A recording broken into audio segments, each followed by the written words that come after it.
ईश्वर के समय की कल्पना से भी पहले हर चीज की शुरुआत में सृजन और पतन। वह पहले से ही एक राजसी कार्य में अनंत काल से एकमात्र प्राणी के रूप में अस्तित्व में था। इस कार्य से समस्त अस्तित्व को जन्म देते हुए स्वर्ग और पृथ्वी का निर्माण करने का निर्णय लिया।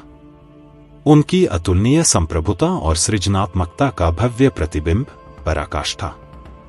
सृष्टि मनुष्य की रचना थी जो उसकी छवि और समानता इस प्राणी में ढली हुई थी। एक प्राणी बनकर एकवचन ने सीधे ईश्वर से जीवन की सांस प्राप्त की। सद्भाव के पहले दिनों में जीवित, जागरूक और स्वतंत्र इच्छा से संपन्न शासन किया और मनुष्य ने ईश्वरीय निकटता का आनंद लिया। हालांकि ईडन में, इस स्वर्ग में भी मानवता को सबसे बड़ी परीक्षा आदम और हव्वा का सामना करना पड़ा। प्रथम मानव सर्प फल के सूक्ष्म प्रलोभन का शिकार हुआ। भ्रामक वादों के साथ पेश की गई मनाही का उत्प्रेरक बन गया। पतन, अवज्ञा ने दुनिया में पाप का प्रवेश कराया, बदलाव लाया। ईश्वर और उसके बच्चों के बीच अपरिवर्तनीय संबंध, जब वे एडम का फल खाते हैं। ईव ने अपने कार्यों से ईश्वर से अलगाव की कड़वी वास्तविकता का अनुभव किया। इसके परिणामस्वरूप न केवल उनका स्वयं का आध्यात्मिक पतन हुआ बल्कि विरासत का भी पतन हुआ। समस्त मानवता के लिए पाप का प्रारंभिक पवित्रता द्वारा प्रतिस्थापित किया गया। अच्छे और बुरे के बारे में जागरूकता और ईडन को करूबों द्वारा संरक्षित किया गया था। बाइबल के पन्नों में दर्ज यह मौलिक प्रकरण नाजुकता को दर्शाता है। मानव निर्माण और पतन पूरे धर्म ग्रंथों में प्रतिध्वनित होता है, जो प्रदर्शित करता है मुक्ति की आवश्यकता और एक उद्धारकर्ता के वादे की ओर इशारा करना। ईश्वर और मानवता के बीच साम्य बहाल करेगा।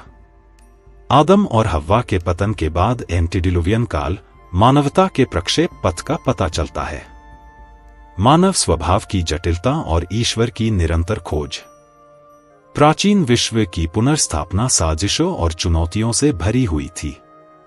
समाज अलग अलग तरीकों से खुद को बना रहा है और स्थापित कर रहा है, हालांकि लोग प्रलोभनों के आगे झुककर नैतिकता और सत्यनिष्ठा से दूर चले गए।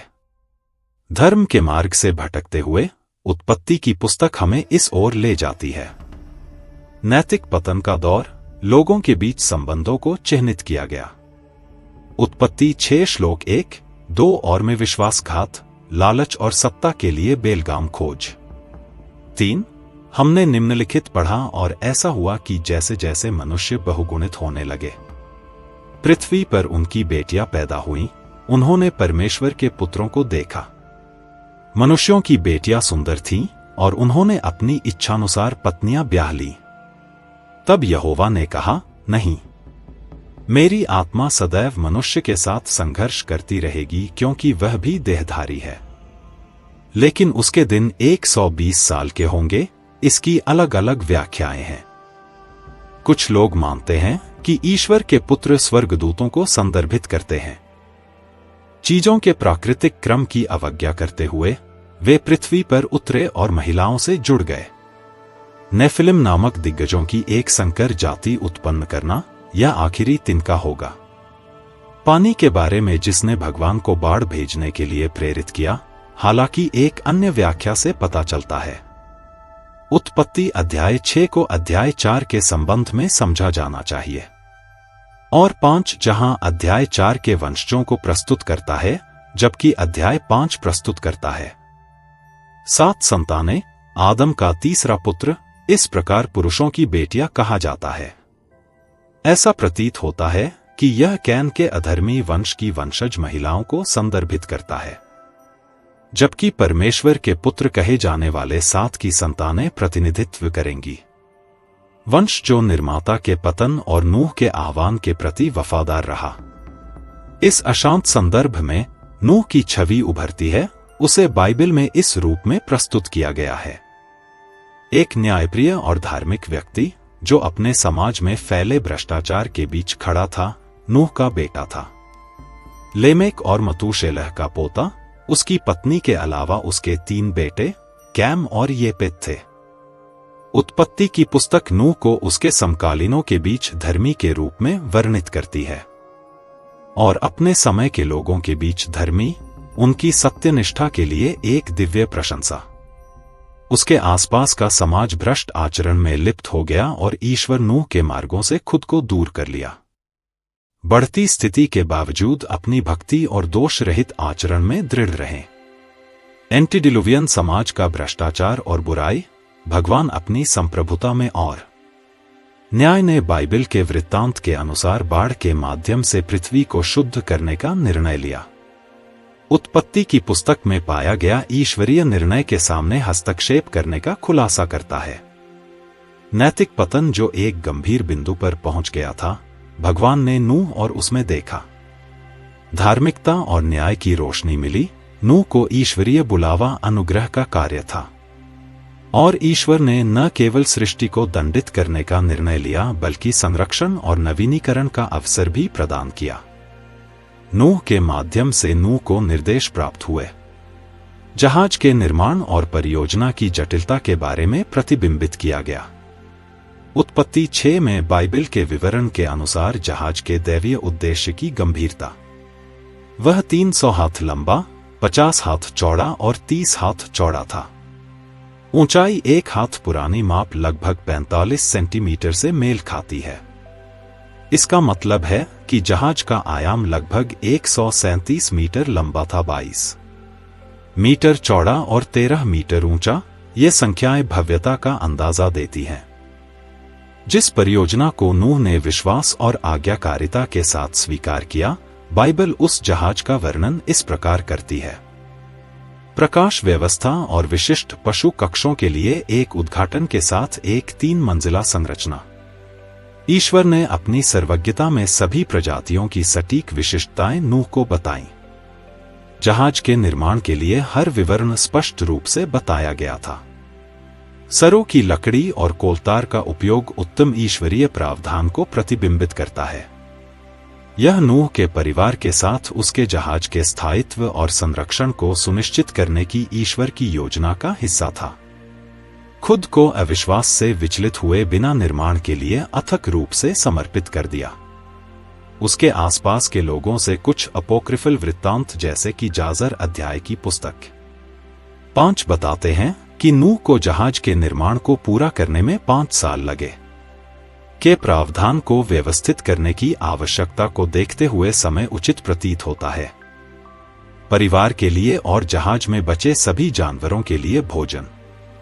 1 वर्ष के दौरान एक अतिरिक्त चमत्कार तब घटित होता है जब विभिन्न प्रजातियों के जानवरों के बीच शांतिपूर्ण सहअस्तित्व।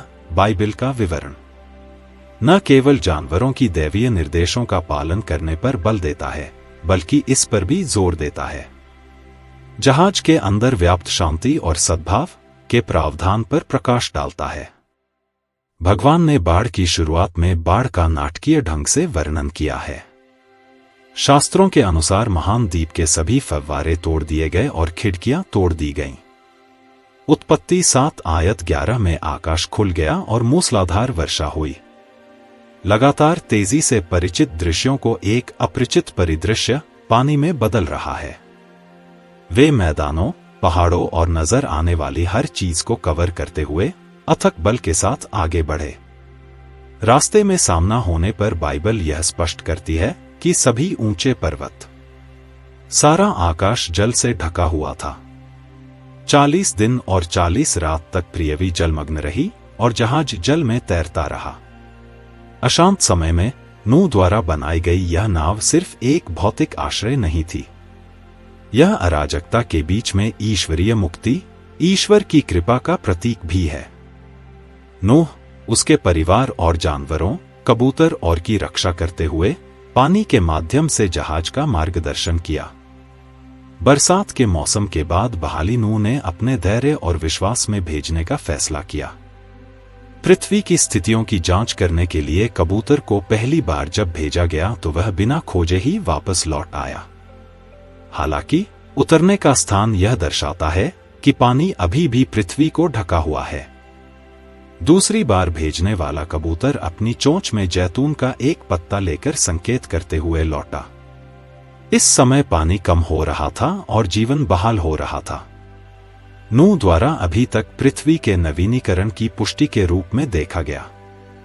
संदूक की खिड़की दोबारा खोलने और प्रदर्शन करने से पहले 7 दिन और इंतजार किया। उनकी सावधानी और यह सुनिश्चित करने की उनकी इच्छा की जमीन उतरने के लिए सुरक्षित है। जल प्रलय के बाद नूह के साथ परमेश्वर की वाचा बाइबल नूह के जाने और उसके जाने का वर्णन करती है। एक भूमि से पहले संदूक का परिवार कृतज्ञता में परिवर्तित हो गया। नूह ने पेशकश की। प्रत्युत्तर में बाढ़ की अवधि के दौरान भगवान की सुरक्षा और दया को मान्यता देते हुए भगवान को बलिदान देना। परमेश्वर ने नूह और सारी सृष्टि के साथ एक वाचा स्थापित की और वादा किया कि वह फिर कभी ऐसा नहीं करेगा। बाढ़ से पृथ्वी को नष्ट करने के लिए इंद्रधनुष को एक दृश्य प्रतीक के रूप में दिया गया था। इस वाचा के दैवीय वादे की निरंतर याद दिलाने से फिर कभी भी पूरा लाभ नहीं मिलेगा। जल प्रलय के जल में मांस डालो और पृथ्वी का नाश करने के लिए फिर जल प्रलय न होगा। उत्पत्ति 9 श्लोक 11 के परिणाम। बाढ़ का पानी कम हो गया और बदले हुए परिदृश्य, नए पहाड़ों और का पता चला। घाटिया बाढ़ की ताकतों अब मानवता के कारण होने वाले भूवैज्ञानिक पुनर्विन्यास का सुझाव देती हुई उभरी। नूह के परिवार को पुनः आबाद करने के लिए शुरुआती बिंदु बन गया। पृथ्वी पीएस द फ्लड में सामने आने वाली वंशावली भविष्य की रेखा का पता लगाती है। राष्ट्र और लोग उस विविधता को रेखांकित करते हैं जो बिना नूह के परिवार से उभरी। येपेथ, नूह के 3 बेटों को आशीर्वाद और जिम्मेदारियां मिली। विभिन्न क्षेत्रों को फिर से आबाद करना मध्य पूर्व और लोगों से जुड़ा था।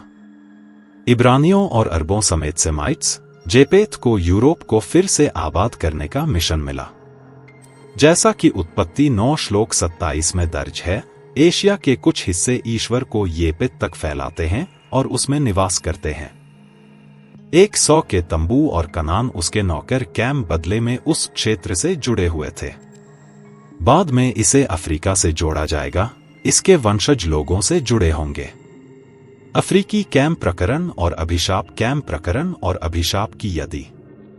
इसके बाद बाइबल के इतिहास में सबसे दिलचस्प और चर्चित घटनाओं में से एक है। महान बाढ़ के बाद जल प्रलय। नूह प्रलय से बचे लोगों में से एक कौन? प्राचीन मानवता को नष्ट कर दिया, एक अंगूर का बाग लगाया। यह इशारा न केवल प्रतिनिधित्व करता है पृथ्वी पर जीवन की बहाली, बल्कि सभ्यता का विकास भी, लेकिन एक में कमजोरी और असुरक्षा का क्षण। नूह उत्पादित शराब के नशे में धुत हो गया और अंततः नग्न हो गया। उसके तंबू के अंदर बाइबल हमें बताती है कि इस प्रकरण के दौरान पुत्र नूह के सबसे छोटे बेटे ने विवेक और सम्मान से काम लेने के बजाय अपने पिता की नग्नता देखी। कैम ने कुछ अप्रत्याशित किया। वह अपने भाइयों सेम और जेफेथ को स्थिति के बारे में बताने गया जिसमें वह नूह से मिला था। इस कैम एक्शन से, हालांकि स्पष्ट रूप से सरल, पता चला आदर और सम्मान की कमी के कारण उसने न केवल अपने पिता की कमजोरी को उजागर किया, लेकिन जब उसने अपने भाइयों से इस बारे में बात की तो उसने भी लापरवाही बरती। उस समय की संस्कृति नग्नता का प्रदर्शन, विशेषकर पिता की, थी। बाहर बेहद अपमानजनक और अपमानजनक चीज के रूप में देखा जाता है, और दूसरी ओर येपेथ कैम रिपोर्ट सुनते समय एक बिल्कुल अलग रवैया दिखाया। वे एक लबादा लेकर अपनी पीठ के बल तंबू की ओर चले और नूह की नग्नता को बिना उसकी ओर देखे ही ढक दिया। बिना इस तरह से कार्य करने पर आदर और मर्यादा का स्पष्ट प्रदर्शन होता है। जेफेथ ने न केवल अपने पिता की गरिमा की रक्षा की, बल्कि व्यक्त भी किया। अधिकार के प्रति श्रद्धा और बंधनों के प्रति सम्मान की गहरी भावना। परिवार के सदस्य जब नूह नशे की हालत से जागे और उन्हें पता चला कि क्या हुआ था, ऐसा हुआ कि उसने गंभीर और भविष्य सूचक तरीके से प्रतिक्रिया की और श्राप दे दिया। कैम के पुत्र कनान के विषय में यह कहा, शापित हो कि कनान दासों का दास हो। उत्पत्ति 9 पद 25। उसके भाइयों पर यह शाप नहीं पड़ा। सीधे तौर पर कैम के बारे में, लेकिन इसकी संतानों के बारे में अधिक विशेष रूप से। कनान पहले से ही हाम, सेम और येपेत के भाइयों को आशीर्वाद मिला। नूह ने कहा, धन्य हो प्रभु, पाप का परमेश्वर हो और कनान उसका सेवक हो। परमेश्वर येपेत को बड़ा करे और 100 के तंबुओं में वह निवास करे और कनान उसका दास उत्पत्ति हो। 9 श्लोक 26 से 27 तक यह आशीर्वाद और श्राप था। 100 की वंशावली का बाद की बाइबल कथा पर गहरा प्रभाव पड़ता है। इब्राहिम, इसहाक और सहित कुलपतियों की पैतृक वंशावली के रूप में प्रकाश डाला गया। जैकब को इज़राइल के इतिहास में केंद्रीय शख्सियतों में से एक के रूप में देखा जाता है। उत्तर और पश्चिम में कई लोगों के पूर्वज, राष्ट्रों के विस्तार का प्रतीक।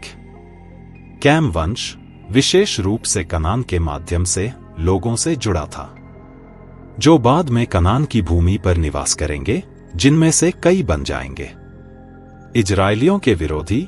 कैम प्रकरण इसलिए सरल से परे चला जाता है। नूह की कमजोरी के क्षण के विवरण से महत्वपूर्ण सबक का पता चलता है। आदर, सम्मान और हमारे कार्यों के परिणामों में कैम विवरण का अभाव है। और शेम और येपेत द्वारा दिखाया गया सम्मान 2 अलग अलग रास्तों को दर्शाता है, एक अभिशाप की ओर और दूसरा आशीर्वाद की ओर। यह घटना एक पंक्ति का भी परिचय देती है। नूह के वंशजों के बीच विभाजन एक ऐसा विभाजन था जिसने राष्ट्रों के इतिहास को आकार दिया, और विशेषकर पड़ोसी लोगों के साथ अपने संबंधों में इसराइलियों का प्रेम। बाबेल का गुम्मट। बाबेल के गुम्मट की कहानी उत्पत्ति 11 श्लोक में पाई जाती है। 1 से 9 एक घटना का वर्णन करता है जो बाढ़ के बाद घटित होती है, जब सारी मानवता बोलती थी एक ही भाषा। पृथ्वी के निवासियों ने एक टावर बनाने का फैसला किया। हालांकि वह अपनी महत्वाकांक्षा और सत्ता की इच्छा के प्रतीक के रूप में स्वर्ग तक पहुंच गया। इस कृत्य ने ईश्वर में विश्वास की कमी को भी प्रदर्शित किया, विशेषकर उसके विश्वास के बाद। वादा किया कि वह सजा के तौर पर फिर कभी बाढ़ से पृथ्वी को नष्ट नहीं करेगा। ईश्वर के अभिमान और अविश्वास ने भाषाओं को भ्रमित कर दिया, मानवता को तितर-बितर कर दिया। पृथ्वी की उत्पत्ति को नष्ट करने के लिए पूरी पृथ्वी पर फिर कभी बाढ़ नहीं आएगी। 9 श्लोक 11 एक अन्य सिद्धांत से पता चलता है कि बेबेल की मीनार को इस प्रकार बनाया जा सकता था। प्राचीन मेसोपोटामिया में एक रक्षात्मक सैन्य उरा शहर बताता है। अक्सर पड़ोसी लोगों या जनजातियों से आक्रमण के खतरों का सामना करना पड़ता है। बुत परस्तों के अनुसार एक ऊंचे टावर का निर्माण एक चौकी के रूप में काम कर सकता था, निकट आने वाले शत्रुओं का पता लगाने के लिए रणनीतिक अवलोकन, और एक के रूप में किले पर हमले की स्थिति में खुद को बचाने के लिए टावर इस तरह से होगा। व्यावहारिक और प्रतीकात्मक दोनों प्रकार के कार्य शहर की रक्षा का प्रतिनिधित्व करते हैं। हालांकि बाहरी खतरे टावर ऑफ बैबल के निर्माता हैं। उनका मानना था कि वे अपनी क्षमताओं और प्रयासों से चुनौती देकर स्वर्ग तक पहुंच सकते हैं। यह ईश्वर के अधिकार और इच्छा के विरुद्ध मानवीय विद्रोह का प्रतीक है। निर्माता यह याद रखने योग्य है कि उत्पत्ति में भगवान ने नूह और उसके बेटों को आशीर्वाद दिया, उन्हें बताया, फलो फूलो और पृथ्वी की उत्पत्ति में भर जाओ। 9 पद 1 परमेश्वर ने जल प्रलय के बाद मानवता को पूरी पृथ्वी पर फैलने का आदेश दिया था, लेकिन टावर के निर्माताओं ने इस आदेश की अवहेलना की और इसके बजाय अपने रास्ते पर चलना पसंद किया। दैवीय मार्गदर्शन, बिल्डरों का नेतृत्व निम्रॉड के वंशज द्वारा किया गया था। कुछ लोगों के अनुसार बाइबल में नूह का उल्लेख महान शक्ति के एक उल्लेखनीय राजा के रूप में किया गया है। यहूदी व्याख्याओं के पहले आयोग के लिए निम्रॉड जिम्मेदार था। बाबेल की मीनार का निर्माण एक अत्याचारी नेता के रूप में जाना जाता था जिसे उसने हटाने की मांग की थी। लोग भगवान की पूजा करते हैं और इसी संदर्भ में निर्माण का विचार आता है। शक्तिशाली की राजधानी, निर्माता बेबेल को चुनौती देने के प्रयास में टावर। बेबीलोन अपनी भव्य इमारतों, जिनमें मंदिर भी शामिल थे, के लिए जाना जाता था। पिरामिड बनाना सुमेरियन बेबीलोनियों के बीच एक आम प्रथा है। हालांकि असीरियन ने देखा कि क्या हो रहा था और हस्तक्षेप करने का फैसला किया। वह मानवता को अवज्ञा के मार्ग पर चलने की अनुमति नहीं देगा। ईश्वरीय कृत्य में विद्रोह से ईश्वर ने मीनार के निर्माताओं की जुबानें भ्रमित कर दी। अचानक प्रत्येक बिल्डर एक अलग भाषा बोलने और समझने लगा। उनके बीच संचार असंभव हो गया। इस भ्रम ने भारी अराजकता पैदा कर दी और टावर परियोजना को छोड़ दिया गया और बैबेल शहर अस्तव्यस्त हो गया, क्योंकि असमर्थता के कारण सह-अस्तित्व अस्थिर हो गया। संचार बैबेल नाम हिब्रू शब्द बलाल से लिया गया है, जिसका अर्थ है उन भाषाओं के भ्रम के सीधे संदर्भ में भ्रम जिसमें यह फैलाव हुआ। विभिन्न क्षेत्रों की जनसंख्या ने परमेश्वर की मूल इच्छा को पूरा किया, ताकि बाढ़ के बाद मानवता पूरी पृथ्वी पर फैल जाए। पूरी तरह से आबाद प्रत्येक भाषाई समूह ने अपनी संस्कृति, राष्ट्र आदि को जन्म दिया। वह पहचान जिसने मानव विविधता को आकार दिया, जिसे आज हम जानते हैं। टावर ऑफ बैबेल प्रकरण के बाद बाइबल कहानी को जारी रखती है। कुलपतियों में से जो बाइबल के इतिहास को आकार देकर एक महत्वपूर्ण भूमिका निभाते हैं। परमेश्वर के लोगों का प्रक्षेप पथ अब्राहम को मूल रूप से अब्राम कहा जाता है। यहूदी, ईसाई और इस्लामी परंपराओं में उन्हें केंद्रीय पितृपुरुष के रूप में सम्मानित किया जाता है। ईश्वर और मानवता के बीच संबंधों में एक प्रमुख व्यक्ति इश्माइल की कहानी और इसहाक की शुरुआत अब्राहम सारा और के बीच के जटिल रिश्ते से होती है। इब्राहिम और सारा को सारा की बाझपन की कठिनाई का सामना करना पड़ा और उसके बाद भी असंख्य संतानों के दैवीय वादे के बावजूद वे निःसंतान रहे। हताशा के एक क्षण में सारा ने सुझाव दिया कि इब्राहिम अपने मिस्र के नौकर हागर के साथ एक बच्चा पैदा करे। इब्राहिम सहमत हो गया और हागर सहमत हो गई। इश्माइल ने गर्भ धारण किया। हालांकि बाइबल की रिपोर्ट के अनुसार यह गर्भाधान संघर्ष लेकर आया। सारा और हाजिरा के बीच तनाव के कारण सारा को गार के साथ कठोर व्यवहार करना पड़ा। उसे जंगल में भागने के लिए मजबूर किया। वहां प्रभु के एक दूत ने हाजिरा को पाया और के माध्यम से इश्माइल और उसके वंशजों के जन्म के बारे में भविष्यवाणी की। देवदूत हाजिरा के शब्दों से इब्राहिम का जन्म हुआ और वह घर लौट आया। इसहाक, इश्माइल के जन्म के बाद भगवान इब्राहिम के सामने फिर से प्रकट हुए और नवीनीकृत हुए। उनके वादों में उल्लेख किया गया है कि बढ़ती उम्र के बावजूद वह देंगे। बेटे का जन्म हुआ यह सुनकर सारा पहले तो अविश्वास से हंस पड़ी, लेकिन इसहाक का जन्म भगवान ने दोहराया कि उनके लिए कुछ भी असंभव नहीं है। असंख्य वंशजों के दैवीय वादे की पूर्ति का प्रतिनिधित्व किया। इसहाक नाम का हिब्रू में अर्थ हंसी है, जो इसहाक के जन्म के समय भगवान के वादे को सुनकर सारा की प्रतिक्रिया को दर्शाता है। परिवार अधिक जटिल हो गया। सारा और हाजिरा के बीच तनाव बढ़ गया, जिसके परिणामस्वरूप हाजिरा और इश्माइल को अंततः अस्वीकृत पुत्र इश्माइल के रूप में निष्कासित कर दिया गया। हागर और इश्माइल रेगिस्तान में पहचान और अपनेपन के सवालों का सामना करना पड़ा।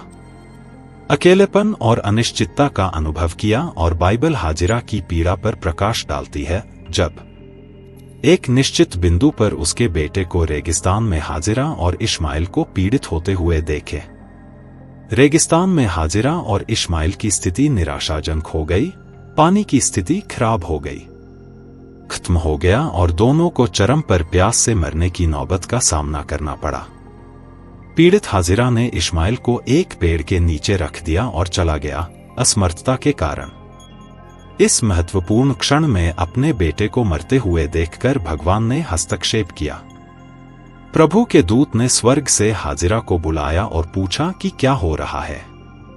उसे प्रोत्साहित किया कि वह न डरे, क्योंकि परमेश्वर ने इश्माइल देवदूत की पुकार सुन ली थी।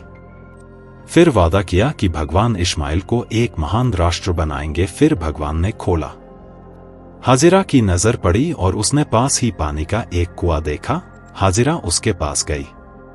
कुएं ने खाल में पानी भर दिया और इश्माइल को पानी पिलाया, जिससे उन दोनों की जान बच गई। इस दैवीय हस्तक्षेप के बाद हाजिरा और इश्माइल रेगिस्तान में रहना जारी रखा। परान जहां इस्माइल बड़ा होकर एक कुशल शिकारी और शिकार में विशेषज्ञ बन गया। धनुष और बाण उनकी मां ने उन्हें मिस्र से बाइबिल की एक पत्नी प्रदान की। उत्पत्ति 2:11 से 21 में इश्माइल के जीवन के इस चरण का उल्लेख है। ईश्वर उसके साथ था। लड़का और वह बड़ा हुआ, वह रेगिस्तान में रहता था, और वह एक तीरंदाज बन गया, वह रेगिस्तान में रहता था। परान और उसकी मां ने मिस्र देश से इसहाक को दी हुई प्रतिज्ञा के अनुसार एक स्त्री को ब्याह लिया, जबकि इश्माइल और उसके वंशजों ने कई अरब जनजातियों का गठन किया के वंशजों से किए गए वादे। इसहाक भी महान प्रभाव वाला था, जिसका परमेश्वर ने वादा किया था कि उसके वंशज इसहाक एक महान राष्ट्र बन जाएगा और वादा की गई भूमि का उत्तराधिकारी बन जाएगा। यहूदी, ईसाई और इस्लामी परंपराओं में केंद्रीय लोगों के गठन से जुड़ा हुआ है। 40 इसहाक की उम्र में पूरे पुराने नियम में इज़राइल और ईश्वरीय रहस्योद्घाटन। इब्राहिम का बेटा बथुएल की बेटी रिबका के साथ मिलकर एक संघ में एकजुट हुआ। दैवीय योजनाएं, हालांकि जोड़े को बाजपन की चुनौती का सामना करना पड़ा। रिबका के हृदय को पीड़ा में शामिल करते हुए इसहाक ने गहरे विश्वास में उसकी प्रार्थनाओं को निर्देशित किया। अपनी पत्नी के पक्ष में ईश्वरीय विधान पर भरोसा करते हुए इस बाधा को पार कर लिया जाएगा। भगवान के उत्तर आने में ज्यादा समय नहीं था और रेबेका इस दौरान गर्भवती हो गई। गर्भावस्था के दौरान बच्चे इस तरह से हिलते डुलते थे कि चिंता बढ़ गई, जिससे रेबेका को चिंता हुई। प्रभु से पूछो कि मेरे साथ ऐसा क्यों हो रहा है। उत्पत्ति 25 श्लोक 22। भगवान ने तुरंत प्रतिक्रिया व्यक्त करते हुए खुलासा किया कि 2 राष्ट्र उसके अधीन थे। गर्भ और यह कि पारंपरिक क्रम को उलटते हुए सबसे बुजुर्ग सबसे छोटे की सेवा करेगा। इस रहस्योद्घाटन के साथ एसाव और याकूब के लिए जन्मसिद्ध अधिकार का दिव्य उद्देश्य। एसाव का जन्म और याकूब। जब जन्म का समय आया तो एसाव पहले रूप से उत्पन्न हुआ। कुछ ही समय बाद अजीबोगरीब लाल बालों वाला और बालों से ढका जैकब का जन्म हुआ। उसके भाई की एड़ी, जो प्रभुत्व के लिए उसके भविष्य के संघर्ष का प्रतीक थी, दर्जी द्वारा सिले हुए। जैसे जैसे लड़के बड़े हुए, उनमें विशिष्ट व्यक्तित्व विकसित हुए। एक कुशल शिकारी इसहाक का पसंदीदा था, जबकि जैकब को पसंद था। तंबू के बीच रहे और रेबेका के साथ घनिष्ठ संबंध रहे। भावना कि पृथ्वी पर उसकी यात्रा समाप्त होने वाली थी, इसहाक एसाव को आशीर्वाद देना चाहता था। हालांकि प्रस्थान से पहले रिबका रहस्योद्घाटन की जानकार थी। दैवीय शक्तियां जानती थीं कि आशीर्वाद सबसे छोटे बेटे जैकब से होना चाहिए, जिस पर भरोसा था। परमेश्वर का वादा। रिबका ने याकूब के भाग्य को सुरक्षित करने के लिए एक योजना तैयार की। जब एसाव शिकार खेलने गया तो याकूब का धोखा और इसहाक का आशीर्वाद। अपने पिता के लिए एक पकवान तैयार करें। रिबका ने याकूब को 2 बकरियां लाने का निर्देश दिया। उसने कुशलता से झुंड बनाकर इसहाक का पसंदीदा भोजन तैयार किया और याकूब को भोजन कराया। एसाव के फर का अनुकरण करने के लिए बकरियों की खाल के साथ, जो शुरू में झिझक रहा था, याकूब ने अपनी मां की योजना का पालन किया और एसाव के वेश में स्वयं को प्रस्तुत किया। इसहाक, उसके पिता, जो पहले से ही उम्र से अंधे थे, को धोखा दिया गया और उन्होंने अपने पिता का आशीर्वाद दिया। जैकब ने अपने भाइयों पर समृद्धि और प्रभुत्व के वादे शामिल किए। जब एसाव वापस लौटा और उसे गलती का पता चला, तो वह क्रोध से भर गया और उसने धमकी दी। याकूब की जान अपने बेटे की सुरक्षा के डर से रिबका ने याकूब को भागने की सलाह दी। जब तक एसाव का क्रोध शांत नहीं हुआ, तब तक वह अपने चाचा लाबान के घर गया। जैकब और अपनी मातृभूमि से भागते समय सीढ़ी का सपना। जैकब ने एक यात्रा शुरू की। उसे आराम ले जाएगा जहां वह लाबान से मिलेगा। अपनी यात्रा के दौरान वह एक स्थान पर रुका। तकिए के रूप में एक पत्थर का उपयोग करके आराम करने के लिए विशिष्ट जैको सो गया और एक असाधारण सपना देखा कि उसने एक सीढ़ी देखी। पृथ्वी से स्वर्ग तक फैला हुआ है और ईश्वर के देवदूत उसमें से आरोहण और अवरोहण कर रहे हैं। सीढ़ी स्वर्ग और पृथ्वी के बीच सीधे संबंध का प्रतीक है। स्वप्न के दौरान ईश्वर और मानवता के बीच खुला संचार। सीढ़ी के शीर्ष पर और याकूब को इब्राहिम और इसहाक से किए गए वादे बताए। परमेश्वर ने गारंटी दी कि याकूब के वंशज विशाल और धन्य होंगे, फैलेंगे। पूरी पृथ्वी पर एक वादा जो याकूब की नियति और उसके भविष्य को आकार देगा। परमेश्वर ने पीढ़ियों तक याकूब से यह भी प्रतिज्ञा की कि वह जहां कहीं याकूब जाएगा वहां वह उसके साथ रहेगा और उसे वहां ले आएगा। उस भूमि पर वापस लौटने पर जब जैकब जागा तो उसे उस स्थान के पवित्र महत्व का एहसास हुआ जहां उसने विश्राम किया था। उसने कहा, इसमें कोई शक नहीं कि आप इस जगह पर हैं और मुझे इसकी उत्पत्ति का पता नहीं था। 28 श्लोक 16 आध्यात्मिक अनुभव की मान्यता में जैकब ने वह पत्थर ले लिया जो उसके पास था। एक तकिए के रूप में सेवा की गई, उसे एक स्मारक के रूप में रखा गया और उस पर नजर रखी गई। अभिषेक का चिन्ह और उस स्थान का नाम बेथेल रखा गया जिसका अर्थ है परमेश्वर का घर। जैकब की राहेल से मुलाकात। जैकब का सफर जारी रहा और एक दिन एक के करीब। खैर उसने चरवाहों से उनकी उत्पत्ति के बारे में पूछा, मेरे भाइयों तुम कहां से हो? जवाब था, हम आराम से हैं। रिश्तेदारों की तलाश में जैकब ने सवाल किया कि क्या वे हैं? नाहोर के पोते और इब्राहिम के भाई लाबान को जानता था। चरवाहों ने पुष्टि की और याकूब को चेतावनी दी कि लाबान की बेटी राहेल उसके साथ आने वाली है। अपने रिश्तेदार को पहचान कर भावना से भरी भेड़ ने पत्थर लुढ़का दिया। जो कुएं का मुंह ढांक कर लाबान की भेड़ बकरी को पानी पिलाता था, सभा से यह बात प्रकट हुई। रिश्तेदारी और सच्ची भावनाओं से प्रेरित होकर जैकब ने राहेल को चूमा और रोया। भावना राहेल अपने लाबान पिता को जैकब लाबान के आगमन के बारे में बताने के लिए दौड़ी। अपने रिश्तेदार के बारे में सुनकर वह उसे गले लगाकर गर्मजोशी से स्वागत करने के लिए दौड़ा। याकूब ने अपनी कहानी सुनाई और लाबान ने उसे पहचान लिया कि उसका एक रिश्तेदार उसे भेंट दे रहा है। 1 महीने तक लाबान के साथ रहने के बाद याकूब ने आतिथ्य सत्कार के लिए लाबान के साथ समझौता किया। परिवार के लिए काम करते हुए एक प्रस्ताव दिया गया कि लाबान की 2 बेटियां थीं और पढ़े। बूढ़े और राहेल सबसे छोटी और अद्भुत सुंदरता से जैकब का दिल झुक गया। रकेल द्वारा और उसने लाबान को उसके हाथ के बदले में 7 साल तक काम करने का प्रस्ताव दिया। शादी के लिए भी राजी हो गया और जैकब ने उस प्यार को बरकरार रखते हुए अथक परिश्रम किया।